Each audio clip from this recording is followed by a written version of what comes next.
Au nom de Jésus-Christ. Amen. Amen.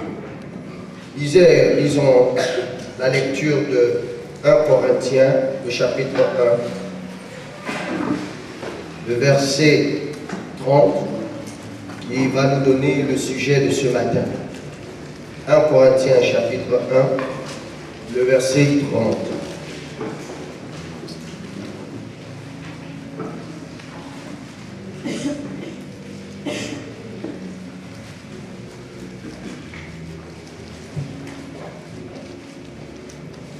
Or, c'est par lui que vous êtes en Jésus-Christ, lequel, de par Dieu, a été fait pour nous sagesse et justice, et sanctification et rédemption, afin, comme il est écrit, que celui qui se glorifie dans le Seigneur.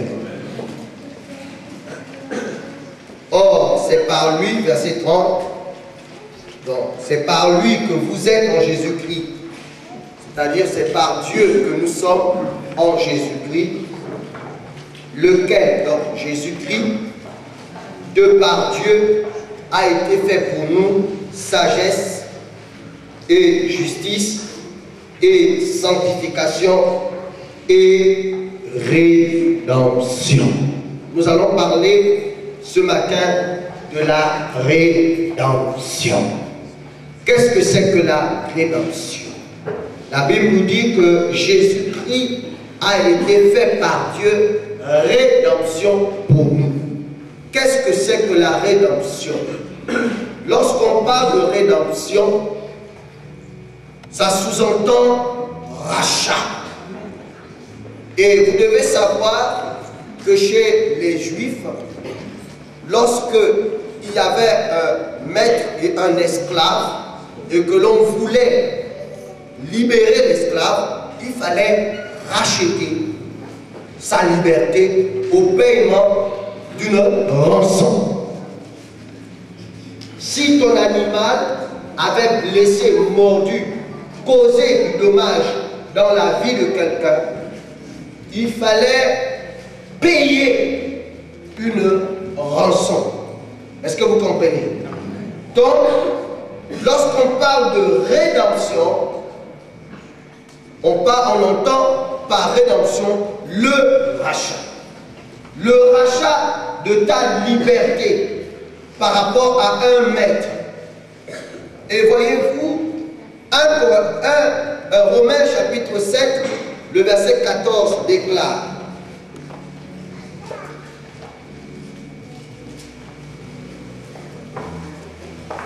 Romains chapitre 7, le verset 14 déclare: nous savons en effet que la loi est spirituelle, mais moi je suis charnel, vendu au péché. Donc si on parle de rachat, mais on ne peut racheter qu'une chose qui a été vendue. Sinon on parlerait de achat. Mais on ne parle pas de achat, on parle de rachat. Donc la rédemption est ce processus de racheter un esclave de l'autorité de son maître, le libérer. Mais pour nous, pour que vous puissiez comprendre la puissance qui se cache derrière la rédemption, vous devez savoir que nous étions des esclaves. Nous sommes esclaves du péché. Le péché est notre maître. Frères et sœurs,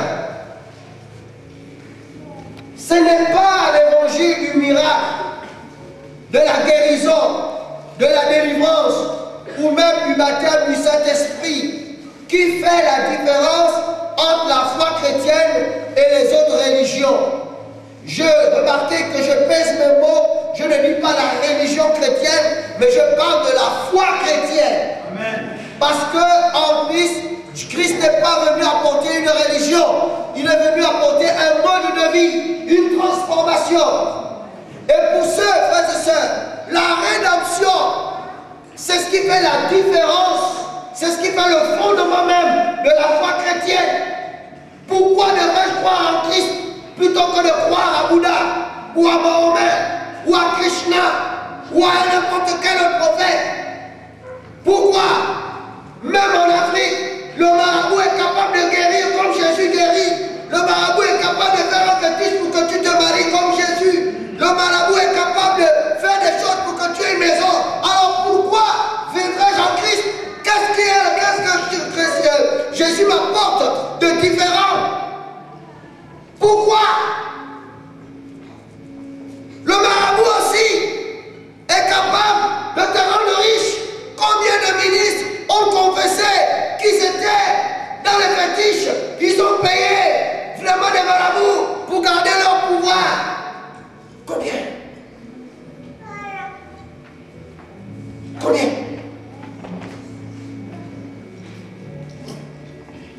Pourquoi les Européens ne veulent pas Jésus? Mais ils ont tout, ils n'ont pas besoin de Jésus pour être riches. Si c'est ça l'évangile que vous leur avez apporté. Mais ils vous rigolent, ils rigolent. Est-ce que vous comprenez? Ils rigolent. Mais attends, si ton Jésus c'est tout ce qu'il peut faire, j'en ai pas besoin. J'ai mon intelligence. Voilà, j'ai tout. C'est toi en Afrique qui as besoin de Jésus. C'est toi qui as besoin de Jésus pour sortir de la pauvreté. Lui n'en a pas besoin. Et voilà, on vient. Jésus rend riche. Alléluia, on est content. Jésus soigne, guérit. Mais il y a des éminents professeurs ici, des grands hôpitaux ici. Amen. Qui font des choses extraordinaires. Ils n'ont pas besoin de Jésus. Si c'est pour ça. Vous comprenez? C'est pour cela que vous tombez. Dès qu'il y a une épreuve, vous tombez parce que votre foi n'est pas reposée sur l'essentiel, mais sur les futilités, sur ce qui est éphémère, sur ce qui est passager. C'est pour cela la moindre épreuve qui arrive, on ne prie plus. C'est tout.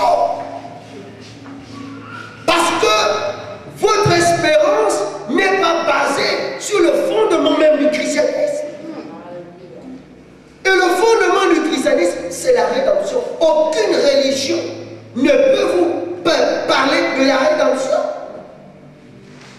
Aucune religion n'a eu la capacité de libérer une force pour racheter l'homme de la domination du péché. Parce que la conséquence d'être esclave du péché, parce que quand on parle de rédemption, on voit rachat. Mais ce n'est pas tout. On voit le salut aussi. Mais le salut, c'est par rapport à quoi?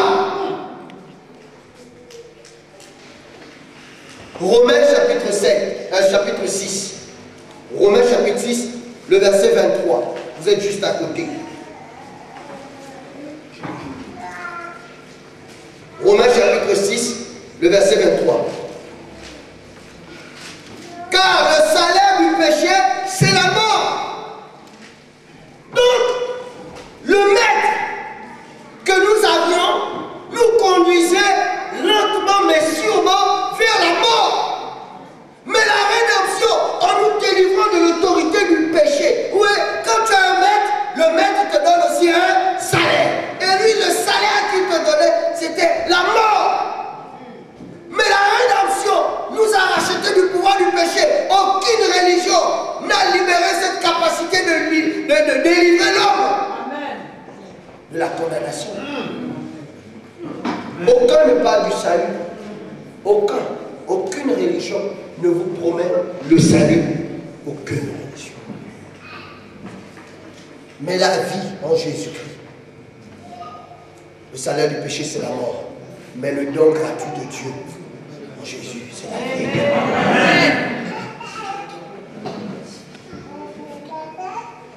C'est la vie éternelle. Il faut que vous compreniez pourquoi vous venez. Ne vous levez pas le matin en venant à l'église disant « Je m'avais pour mon miracle ». Non. Va, premièrement, pour adorer Dieu.